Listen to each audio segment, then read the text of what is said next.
Minura ang pulis Veronica Duterte.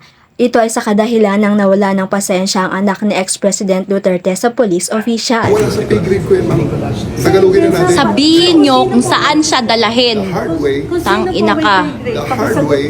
Ayon kasi sa dalaga ay persadong kinukuha ang kanyang ama nang hindi kinoconsider ang kanyang health conditions. Mabilis naman inawat ng isang lalaki si Kitty matapos marinig ang malutong nitong pagmumura.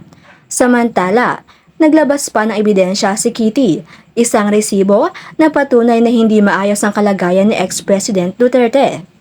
Sa isang litrato ay sinabi pa niyang ayaw silang payagan na dalhin sa ospital sa ex-President at every minute di umano ay pahinana ng pahina ang kaniyang ama. Kasama ng ex-presidential daughter ang former president na umuwi ng Pilipinas matapos manatili sa Hong Kong ng ilang araw para sa isang event doon ng Filipino community.